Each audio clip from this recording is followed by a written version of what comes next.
Papi Gene tolobe la vie. Papi Gene. Papi Gene tolobe la vie. Yo suis sauté par Nazaraka moninga na yote ngai se beniko popo lipo kuluti ya baleki Nazaraka moninga na yote pe na kotikala kozala moninga na yote Papi Gene tolobe la vie Mister Siatoul Nazalaka moninga na yote Papi Gene tolobe la vie. Est-ce que naza moninga na yo to toza baninga na bango tozalaka baninga te jaja totikala kozala baninga Papi Gene tolobe la vie.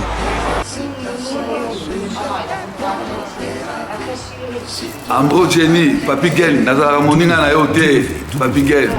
Nazara moninga na yote, Papi Gene. C'est impérateur de Modogo Jaffa qui fait des Finchman.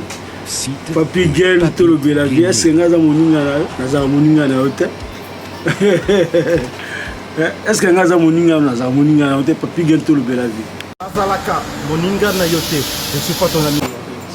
Papi Gene tolobe la vie. Ça c'est Lidjo Kwempa, le grand samouraï de la nouvelle génération. Papi Gene tolobe la vie. Est-ce que ngana moninga no? Nga master no. Nga mata no. Papi Gene tolobe la vie de. Nazalaka moninga na yote. 4 fois prêtre Washington grand pays. Papi Gene tolobe la vie. Papi Gene tolobe la vie. Solas Kantus Papi Gene Moniango, José de Londres Sida Bilele, Nazalaka moninga na yote, Papi Gene. Moi je suis pas ton ami, hein. Voilà, moninga no te dit. Bayuma, on a 1 euro la poche, on bêta masola 1000 euros. Que badi. Nazalaka moninga na yote. Papi Gene yo ebite, azalaka moninga na bisote. WS Production, Willy Sionga. WS Production, Willy Sionga.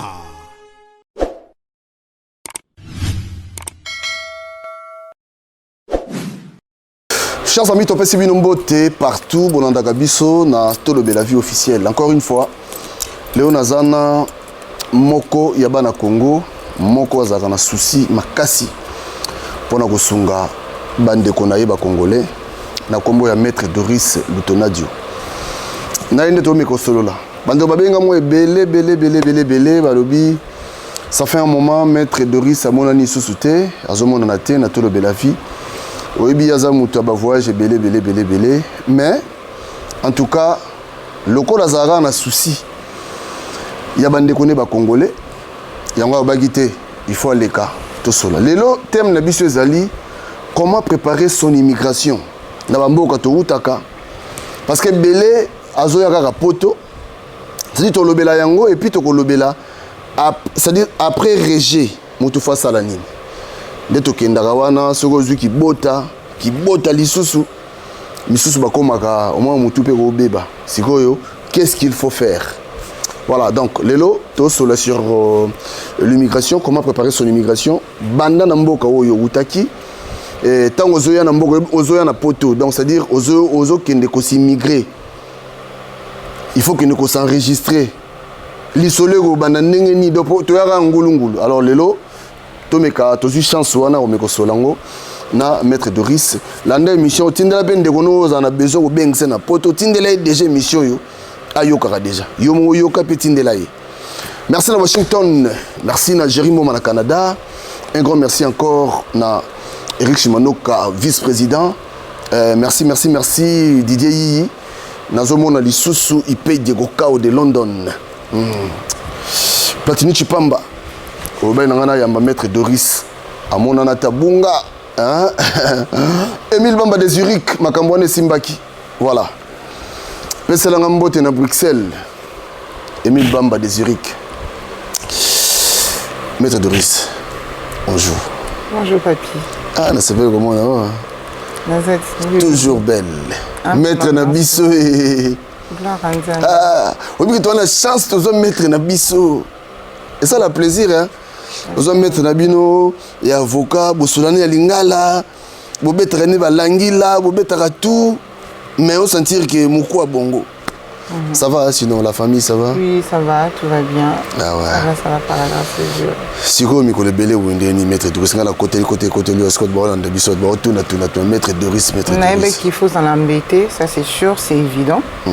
Et puis après nous au fâche quand on a sauf que mon raté au bengi mon a pas fâché, le problème nini. Donc on a compris na moté na fin d'année na au cacao parce que n'ai que on a raison.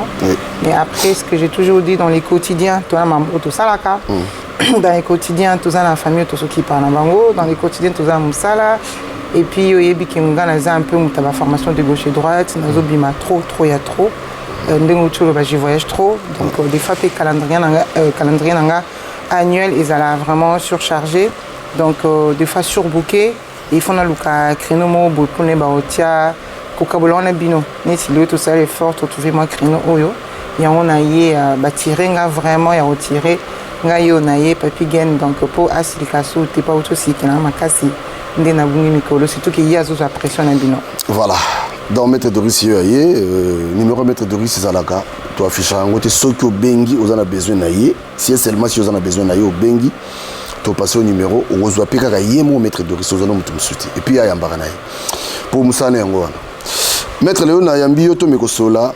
Je crois que l'autre a 2 points où il faut développer. Le point vraiment important, sur comment préparer son immigration de Namboka ou Moutaouti. Alors, mais quand on fait la biso, parce que Belé Toya a Rakaboui.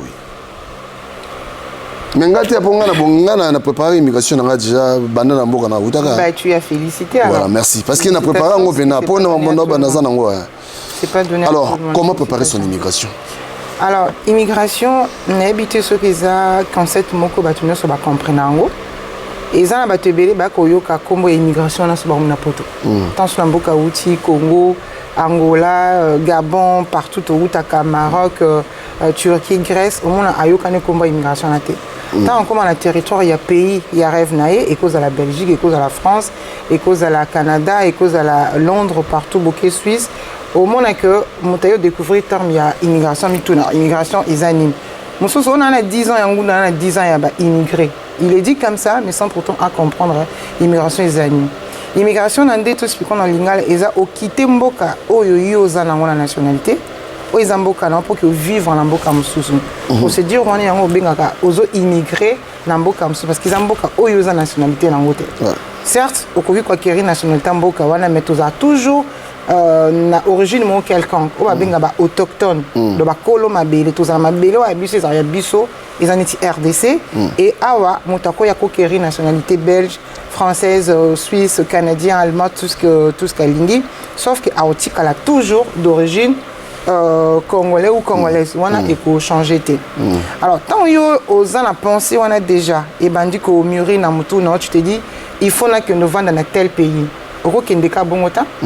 Moi je nous conseille il y a c'est comme Moutsozo Luka Moussala.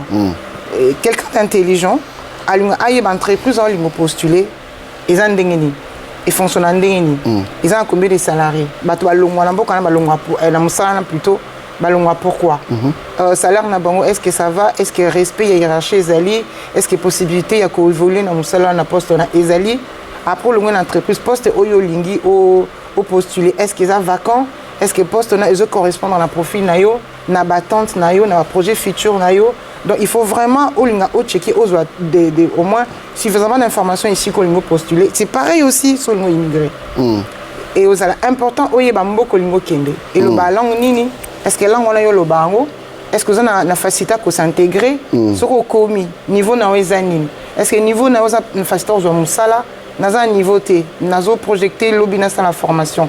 Quel genre de formation? Est-ce que formation a éco permettre yo ou évoluer na vie na yo? Est-ce que formation a accessible na niveau na yo? Tout ça, il faut oyer bango. Au monde qui est en coma et ils sont fluide. Na okene na boka ngunda. Ngunda on okene na loba ezanin. Est-ce que ngunda ngo eza vrai té? Est-ce que ngunda ngo ba croire ngo té? Qu'est-ce que je dois faire? Ba chance ni ngana otia pour que ngunda nga ezala et entendu et ça la recevable en fait et cause à la non recevable mais et convaincre non tout HCRT on va dire parce qu'il a cité Bambo Kebele et ça dépend il y a une plateforme où ils ont représenté HCR dans chaque pays so komi kuna ou est-ce que non convaincre ou pas dans le bandé ni dans ces positions ni surtout est-ce qu'il y a dans la famille et puis je crois qu'on remarqué depuis un certain temps na chapoto kuta na France na biso to la plus mutaza en déconner mais azana de côté au monde azana papa azana maman ana grand frère ana petit frère mais sur le plan administratif officiellement awa azaye moko je me suis toujours posé des questions au pluriel pourquoi est-ce que batubaya kabalobaka nana de côté papa kufa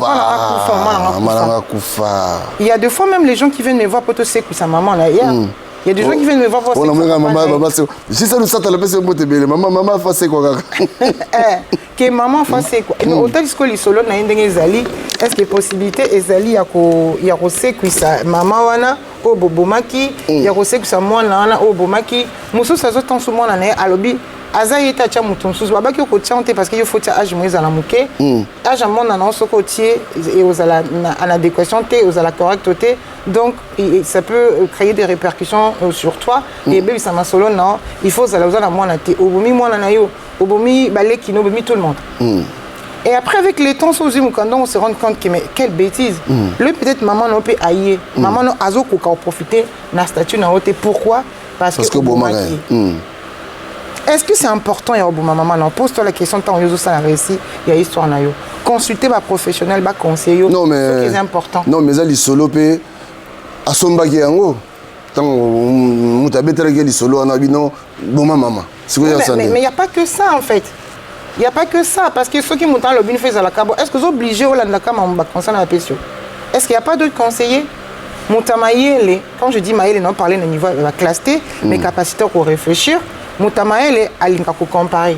Na ko ya pas na papier obi ana moni kende bozo ngabo ngana tuni oh mais papier linké za boy pourquoi est-ce que mutu so ko yate oko ya pe a au sondage OK na magasin tuni veste à papier au na magasin o isa 500 euros OK plein zo 1200 euros kuna 800 euros mais o yeba ndeni poso na prix o isa bien parce que au tamboli na lingala expression baso ke na wenze tambola je crois ça doit être ça yoke mutuma lobi nao mais est-ce que aux assure qu'il y a mona kande kokina tambola tuna mais je sais que c'est difficile quand on vient d'arriver pour que oye banana ko guider ou nana ko orienter ba via ba te belé na mboka oyo et se retrouva peut-être nako utiliser terme wana dans la merde on va dire parce que bazaki excuse-moi mal guidé parce que ba PC bon ba conseil il y a bien té ça dit tout le ba préparer qui immigration na bango voilà immigration qui préparer té basé le conseil la té maintenant oye wana oza fait o ba lobby oza na droit le ba tenga et convaincre ngate autre chose tout ce monde vivre ba fait non penza exact réel o pousser yo o immigré o pousser o solliciter protection internationale na libanda pourquoi ko lo ba histoire na hote et que le capteur professionnel va aider pour que le récit nayo est bien rédigé pour que oral nayo et s'est passé très bien. Alors, et là on a remarqué na bateau va préparer l'immigration té. Mutaoya a lobby que ayebité ceux qui ne connaissent on a la rendre connaissent. Ceux qui yebi ko za bande konamboka o yozo que no immigré. Avant o sa procédure na o sola na ba. Papier et est-ce qu'on doit tirer maman komboni papier ende oye botia papa komboni papier otia âge na yo ndengeni soko lobi yango to changote ngana yeka na ide wana ke azaya nanga comme papa soki ezali monsieur je sais pas neti ya za mko na ye neti ya za mko na ye oui bien non merci beaucoup en passant na saluer Miguel na peso botebele na peso botebele sikoza papa Didier Botenayo donc parce que bozu te en solo là peut-être mais ce beau solo là quitté beaucoup comme ba jumeau parce que ba jumeau comment yo jumeau na yo lo batte ko za na jumeau ça complique les choses tant moi yo te en sona ba ndekona yo tsaki papa ni o tsaki maman ni comme ça au moins équilibre ezala na maloba na bino parce que dans les jours à venir au kokyo luka o régulariser situation na yo so il va procéder en de simbité na cadre ba lien privé et personnel et ko servir yo exactement na pese exemple mutana pour ma santé bon mon les en formulaire mo bezala wana so senga mukanda pour la maladie formulaire wana ezala un piège ils a un piège pourquoi parce que dans formulaire wana moi question va tourner cité ba membre famille no baza na pays na awa ce que yo mono tie papa nanga za na pays ba nanga baza na pays ba tante nanga ba cousin na tout ba na pays ce que yo za malade o tie ozaka yo moko mozono onte eza logique que ozonga esika famille ezali on va s'occuper na yo na état non ya maladie parce que aba tu ko yo moko te tant ba rejeter ba ce que non monsieur madame zonga na pays dont famille na ezali oyo kolati na tel âge yozo kamo kokamo attends c'est normal parce que so zobelo za besoin ba s'occuper na yo et en plus so za na famille na yo oza na bana par exemple oza na mwasi to za mobile oza na bandeko na pays d'origine mais mieux vous zonga vers bango po tia bango bakoka ko aider yo mais so za na bandeko et que na pays d'origine oza na batute au moins on a été que bango moko na logique yo senga kino bo pesa une année wana za autorisé à travailler aza bandeko bako s'occuper na ye aza na famille aza na mwasi aza na mwana aza na bandeko mais est-ce que c'est comme tango komi oui papi gena oui mimi gena ndeko nanga ba okende bo mais wapi lien affiliation qu'est-ce qui prouve que bo bandeko faut y en a acte de naissance nao ouais biso za na jugement supplétif parce que la déclaration biso teta to bota mara ndenge mboka na se fonctionnera ba otala papa et aza na acte de naissance nao ou na jugement supplétif nao aza no a père wana te ou peut-être le même nom mais à la naissance oyotier yangote ou peut-être à la naissance yangote bon se retrouver que bino balé aux aba jumeaux mais comment tu n'as jamais dit que vous êtes un jumeau tant sous-soupé c'est plus possible qu'il ne déconne à tikali vraiment que ceux qui vont bien déconner et sauver yo mais là au tikali de ces nos vide mutu oyo kocha comme lien ya famille na ezate pourtant za bandeko et situation on a okutana tous les jours pourquoi parce que immigration ezala qui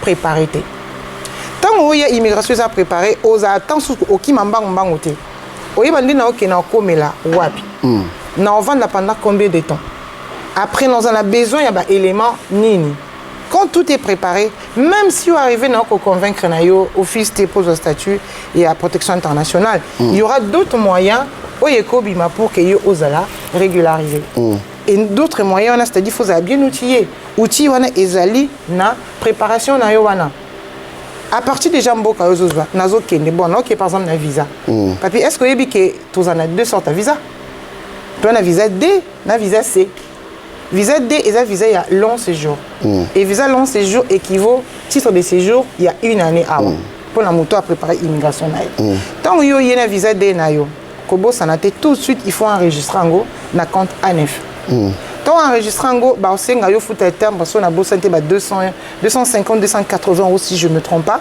naza na chiffre fixé et système français est enregistré yo et dès lors que une année visa nous aussi là ba otindelo déjà courrier ou convocation pour que nous omukanda na yo il y a une année qui normalement ils ont retourné à travailler sur les visa D ça dépend il faut visa d'études autre chose mais visa D égale à visa il y a long séjour après suite non ils a par rapport il y a intitulé il y a raison oyo sengela ki mukanda ensuite on a visa C et ça visa il y a court séjour visa C la coopération il y a 2 ans sauf que ça visa oyo ko les 3 mois té na mboka oyo ofandi c'est-à-dire oyo en France au vanda plus de 3 mois même si visa n'est pas valable faut bien sauf que les 3 mois au comme une situation il y a irrégularité au comme il y a vraiment un problème donc il faut bima aux ongles les sous et ça on visa on a la visa il y a 2 ans OK tant qu'il y a court séjour et qu'on peut ça au mukanda déjà visa c'est ça mukanda et ça il y a long séjour donc visa D après tous ans sur le visa moko éco soutenir bande konanga ba africain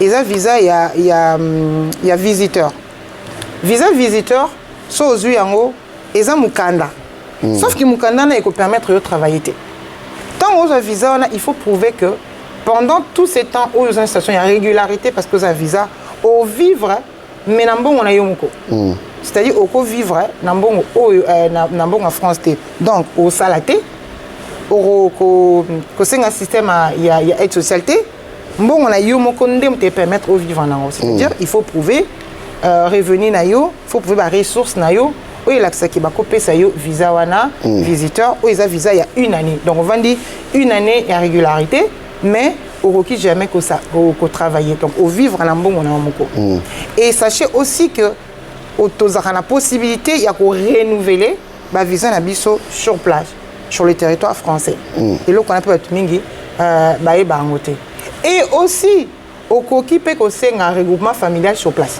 ah bon oui n'a pas cet exemple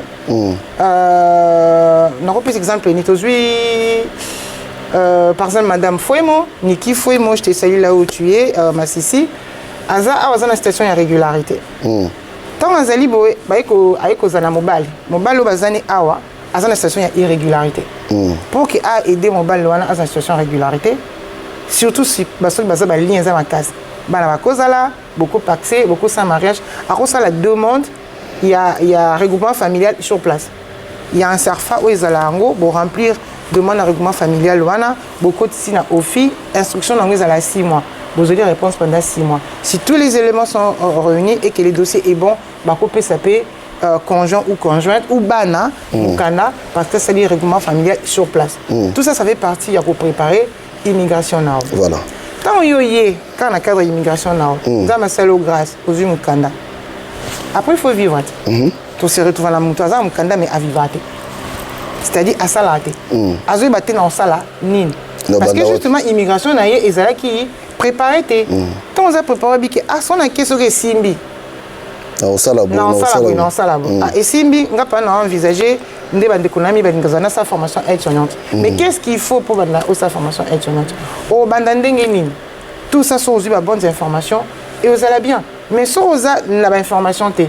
Et préparer son immigration, c'est juste avoir des bonnes informations, na ba démarche oyo lingue effectuée sur le plan administratif pour que awa aux en stabilité, na mboka oyo ko migrer. C'est quoi faut tes alliés à moto azo bengisa moto ya par exemple là net bato ba bengisa ka to ki na moto ki na bo na sens wana. Faut tes a bato ba bengisa ka bato to ya moto azo parce que moto azo ya yebité. Parce que faut déjà bateau bazar, il y a déjà ton dé. Alors, question d'en répondre ni. Non, et ça faute à mututé. Si faut tout le camutumo, topé sa faute, non, bah faute c'est les deux parties. Na moto a bengisi, na moto a bengisi.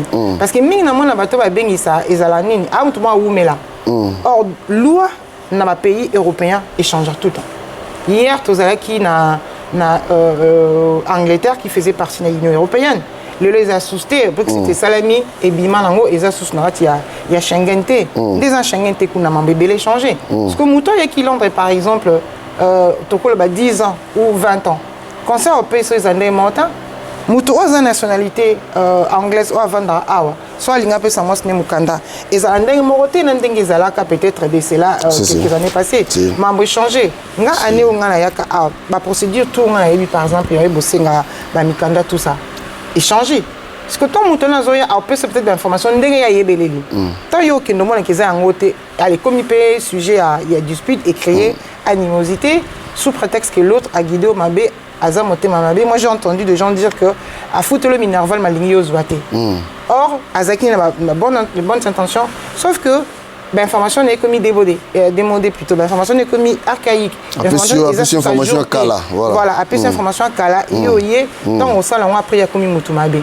maintenant ce qui yo moko yé obi grand frère grande sœur maman papa merci ndongo beng singa merci de l'information est-ce que tu peux vérifier que l'information est toujours d'actualité et au permettre bino boyé ba ça la mise à jour il y a l'information bozanango et c'est important bande konanga tout ça la mise à jour il y a la connaissance na biso tout ça la mise à jour il y a la compétence na biso en amboka surtout en France na le belamingi et même à tous ça professionnel au moins que chaque année tous en ma formation tout ça ils ont la mise à jour il y a la connaissance il y a la compétence parce que le monde évolue même sur le plan technologie ils ont évolué et nous on suit avec donc tant on l'a daté au tikalika wana au tikalaya kala mamoussé commis donc conseil européen ça na batu et ça que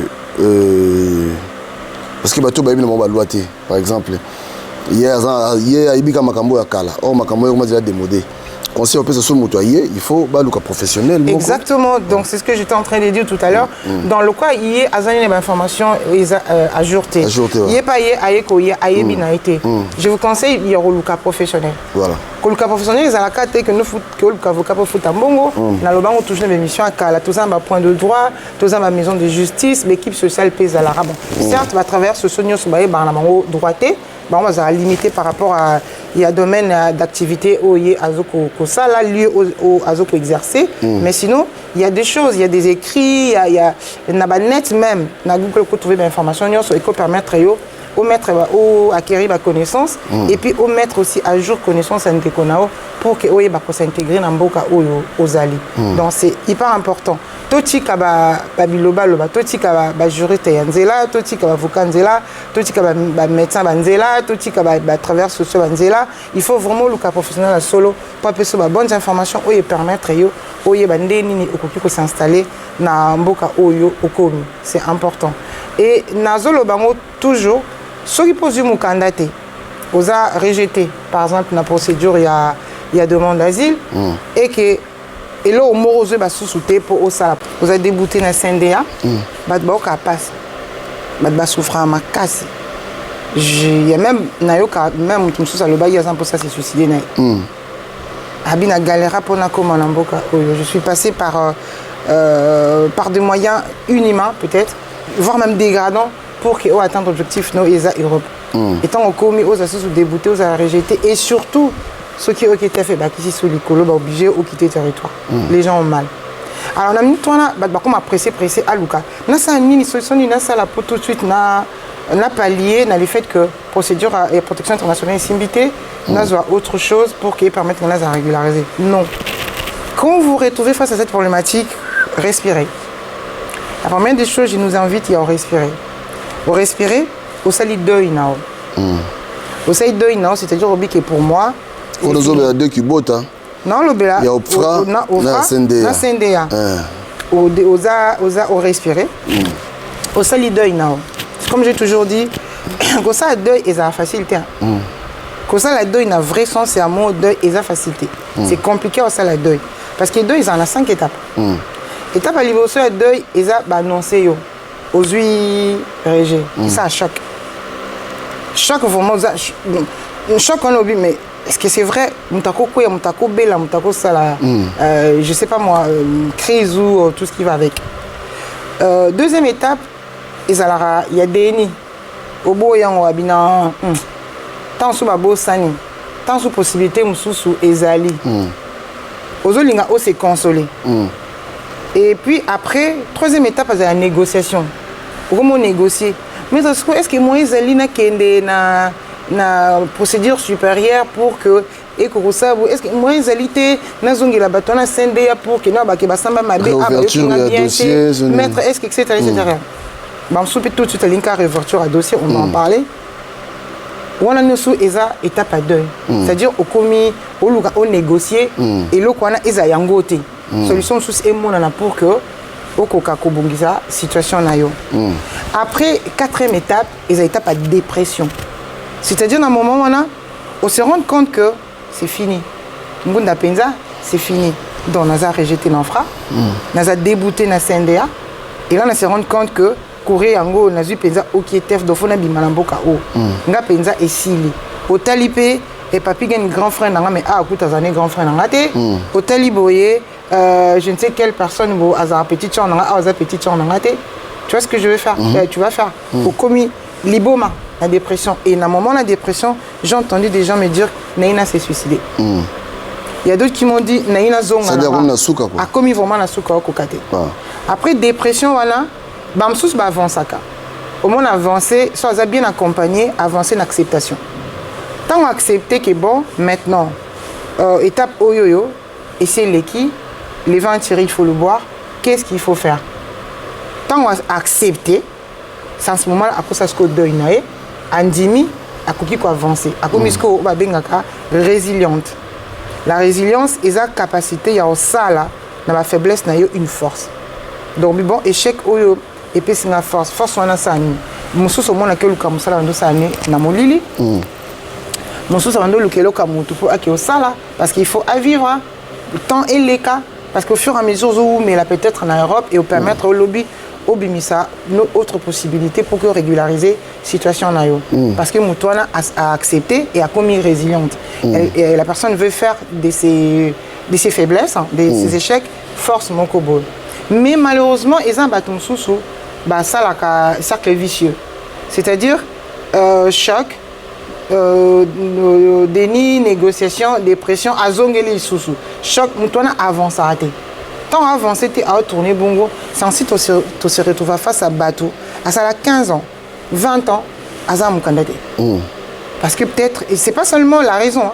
La raison c'est belé ou tu souviens ça c'est bon mukanda ezate mais muta bongo ekoki je dis bien ekoki akoki ko traîner à comment ça la cercle vicieux à zo avancer parce qu'il akoki ko ça deuil na été mais tant on sali deuil na yo sans ce moment là il y a quoi accepter oye basiko comment faire pour que na ko ça la réexamen il y a dossier na yo et réexamen dossier il faut préparer en op nga le conseiller mut ko za pressé te ça réexamen dossier tout de suite parce que aux ana nous na choc au réfléchir bien té au ça marambliko nicolo mais sous du temps il a respirer au sali deuil na yo on dit situation na yo au sali vraiment 8 ans na yo et puis bon maintenant il y a ça examen dossier là oye ba comprendre système en ce moment au solliciter ba professionnel pour que ba aider yo ndeni ni au ça là au mieux examen dossier na yo par rapport il y a l'histoire qui est à l'origine il y a demande il y a protection internationale et ça na ba dossier mususu ba récit mususu honnêtement babi au coquille jamais que ça dans l'examen dossier tema eza mabe baloba mabe mutiye moko à se retrouver coincé à cause de l'examen dossier mais zappé na dossier mususu talent oyo c'est possible au cause na ho trop simba trop simba trop sengabo au ba ça tel élément et puis super examen dossier kala oui on doit payer ça mukanda mais lelo avec toute honnêteté j'ai envie de vous dire que il y a 1% de chance pour que muto ça mukanda na examen dossier il y a 1% de chance pour que Ofra est convoqué encore pour que Yokayo. Il y a 1% de chance, là on parle des examens dossiers. Il y a 1% de chance pour que CNDA et Yokayo. Et des fois même, Bako rejeté au sans que Yoko. Sans qu'il va convoquer, sans qu'il va Yoko. Ok, CNDPT va rejeter parce qu'il va moniquer recours na yo. Les gens ont infondé en fait. Moi, la moins importance, il y a Yokayo, ils se soutiennent, ça va perdre de temps, sachant qu'il va te belé au Bazoya. Bazo qu'on solliciter protection internationale.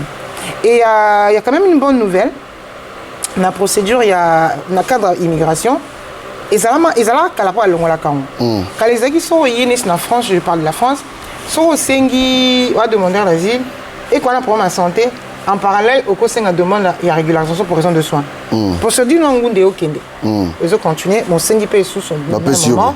Oui, bah PCOP. Bon, monique est ok, vraiment là, bah détail, toza factualité, to pesi ba grande ligne, il y a comment tu as préparé immigration naïe. Il y a beaucoup de kende, beaucoup de fonctionnants. Est-ce que vous en avez barrière de la langue? Parce que barrière de la langue, ils ont frein ma casse pour la évolution ya mutu, pour la intégration ya mutu. Namboka au komi. Est-ce que vous en faites quoi apprendre la langue wana? À l'hypothèse où on décide au Tikalakuna, est-ce que vous avez difficile pour nayo alors choisir langue ou pays où il barrière à langue et cause à la IoT parce que barrière à langue vraiment ils a frein à ma casse batébélé et ralentit ça procédure na bango dossier na bango parce que barrière à langue est allé donc voilà et quand je parle na immigration ou qu'on solliciter mon candidat pour raison de santé il y a aussi des parents qui ont des enfants malades quand vous avez un mois pour ma santé sachez que un parent ou au moins l'année à Obela va régulariser par rapport à l'état de santé à mon année. C'est la même procédure. Dites ça en amont dès que vous arrivez. Expliquez à l'équipe qui vous accompagne. Des guichets, il y a Guida déjà tant au commis. Et ce qu'on va orienter aussi qu'au fond d'expliquer déjà. L'OBA, si possible, au banda déjà prise en charge au bandit. Et sachez que pour l'OBA, oui, mais maître Doris, c'est pas possible que ngai et kendeboui nazam kandate na ya boba soigner avant la kende na se présenter peut-être na ba procédure, il y a demande d'asile, na mais ma documents za malade. Sachez que na hôpital tout y a pareil.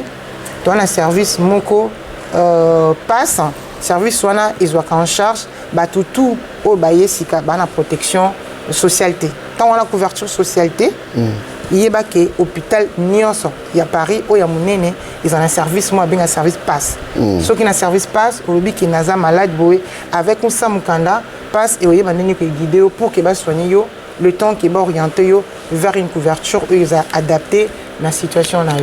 Alors, au Bamoni qui est basé sur la question vraiment personnelle liée, il y a comment immigrer dans le pays Baolinga. Papi Azana a contacté comment est-ce que Aroko Salarango et Ndeni Bisitoko et Debino. Voilà, donc merci Nabino Bandeko Bolandi. Je crois que l'émission est très importante. Dans le bas on a débit. Kamata émission Katata partie Yolingi Tindelan de Konayo en Afrique. L'année émission venait très bien.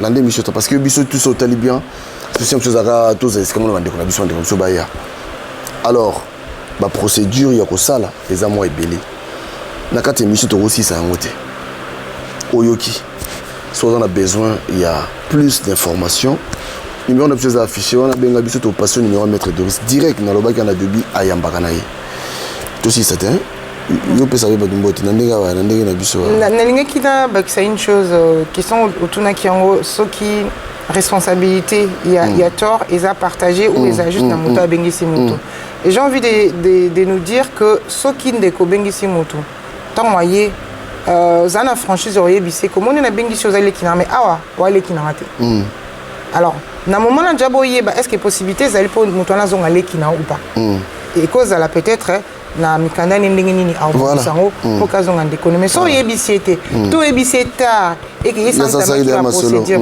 à se faire déjà enregistrer dans le système c'est fini et comme difficile pour que bazongi ça oh bomaki mutu moko boye ceux qui posté zali ya koseku ça moi m'est arrivé à seku ça ba mama batu ba papa batu dans la procédure parce que moyen ezalaki mais et aux important dès l'arrivée de la personne tant on attend déjà territoire oyebisaye il verrait ton agnosou il y a bandeko tout ça et vous allez surtout unis pour que l'information et circuler bien manque d'information aussi au sein de la famille et au sein là aussi que batou baye ba faille et belé ou yo ba situation na baron par la suite est comme très compliqué. Voilà, nalobaki que dans la chance toi na maître Doris na biso dans la chance toi na maître na biso auto kabolane savoir na lingala ozo sunga bato mo ebele na bako pesa mbote te. Oui, na pesa mbote na maquilleuse professionnelle qui a été à l'école ici, basée à Batone Félicita, Katon, Outi Afrique, Oye, aux Outans et Otanga. Cette femme, elle a eu à étudier pendant 3 ans à préparer l'immigration. À préparer l'immigration, a eu son diplôme, a eu permis, elle est autonome, elle est indépendante. Donc, Nadine, je te salue là où tu es, la diva. Sur mon TikTok, diva Bourmon, Nadia, la diva. Voilà, à exemple, il y a Moto, il a préparé l'immigration. Moi, je suis un assoga maquillé. Rien à dire. Ah, Nadine, rien à dire. Donc voilà, as exemple à l'immigration, c'est important de préparer à l'immigration à Bisso. Il y a que tout na tant voyez qu'on a précédé parce que famille se y a oh on a 4 jours pendant la fois qu'il boit mais est-ce qu'on prépare il pour qu'il boit est-ce que c'est que a aux grand frère n'était est-ce que c'est que oncle Nabino kuna a comme petit frère Nabino donc vous devez échanger ce monde qui boit famille mon néné pour l'intérêt de qu'on a beau fond d'ensemble beau échanger Yozana ni pas naïe, et puis voilà. Merci beaucoup et je salue Batutu au Balingina pe sa beauté et là nous a vraiment fatigué et puis à Zunga le quoi pêcher na demande les gars voilà. En tout cas merci Nabino maître Doris Zawana te koyambaye makamboza ebele ezaka rapport na immigration te ba dossier bana mikanda ba problème ezali alors n'hésitez pas. Benga Biso a besoin de maître Doris. Tu repasses au numéro. Allez, bon madame. Merci.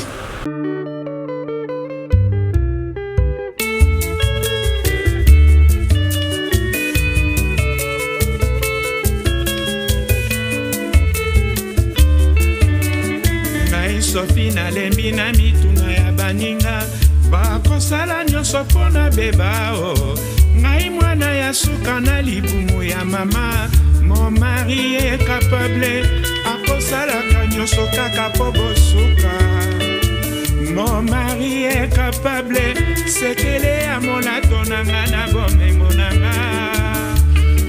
Jean-Jacques Pagna, mobile ya pembe. Roger Madiata de Genève, Alvaro Kamena, Sako Matuvanga na Paris, Jenga Molinga, Johanna Angolana, Mama Suisse.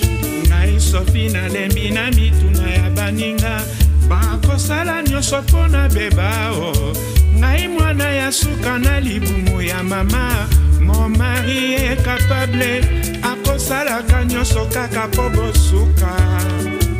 Mon mari est capable sekele amona tonanga na bomengo nanga. Le grand maestro Tabota, grand frère ya Zigigi moninga ya Zinabo pe a sonam. Eloko nini ebima na Kinshasa nazwaki te botuna na yoka. Mon mari est capable nalingaka ye nyonso nazwaka.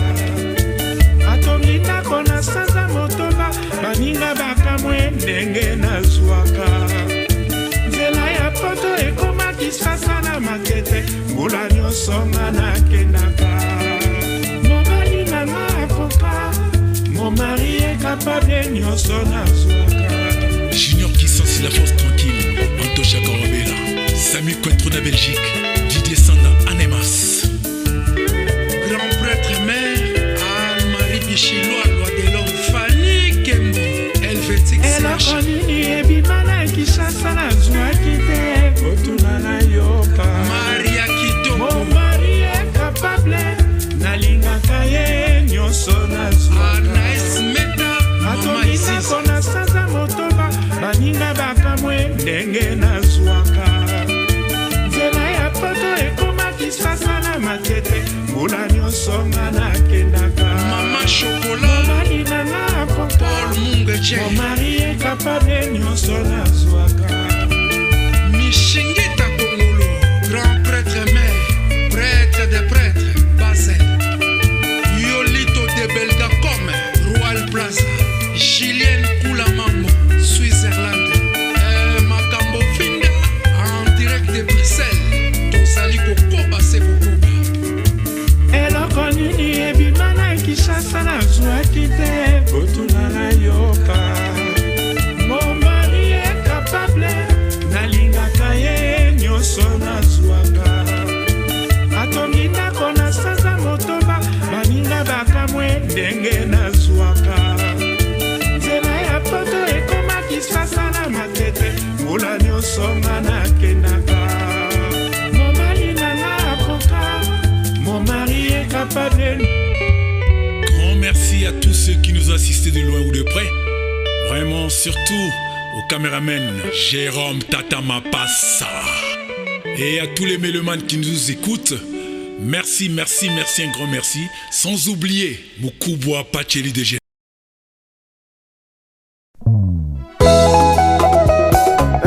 Claudie Maya Sumbu Yoka Papa Kolera Diana Saï Jens na Mama Jetou Fifi Landu Oni Basango ya Divine Landu na Naomi Makaya Titi Sumbu Bilele Lelo Ngaina lalite mosala seko banza yo Utotika ngaina koma na ngai mwana mawa Salo zongela ngai noki na kowai Brigitte Maya Diana Bolingo Oyo pesanga ekomisanga denge Uta na lula yo na koma seko reve Ngana zalata maumbu na yo Roger Divine na Wivine Diana Su Bolingo no eleki Tiamato wolo na talo Pour la première fois na mona yo na lova yo Coup de foudre beta motema nanga Ya dada dogwe Diana na ngai Mabe na sala yo boya kolimbisa ngai Nesiko pardonne yo préféré yo sanctionne ngai Nakosuka wapi no lenge komyo memela ngai DJ Kisalou, 100, Chideric Tamba, 4 saisons. Tangwa bomwana esi elekake, oni okanda lokola kake. S'il te plaît songisa bolingo omotema nanga ezose nye. Manda Mandalala.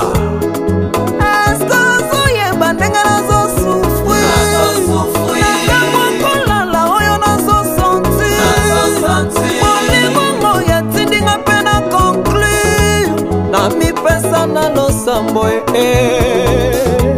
Lipasa nanga kade Mama Nina na Deborah Yana subu na zobanga nanga deception Soki moye ezali osala ta confession Wana moi bambanda basalela yo promotion Wana susi ya motema nanga Dansi ya Tusevo Chika Malamba Mama Bibi Nzazanoa Diana eskazo yeba ndenge nazo sufri Ntango kolala ndenge nazo santi Molingongo ya tindinga pena na bana losambo mama Titana quel son Hélène Nanono Sumbu Diana Sumbu nakomi obanga nanga Déception Soki moyen ezali yosalata Wana moyibamba na basalela yo promotion Wana susi ya motema nanga Dite mon perso Mwana Liège Papi Mundele Viva Menga Ami de longue date Keja Les grands déclarants Gabi Tem Mama Lumba Julien Niatier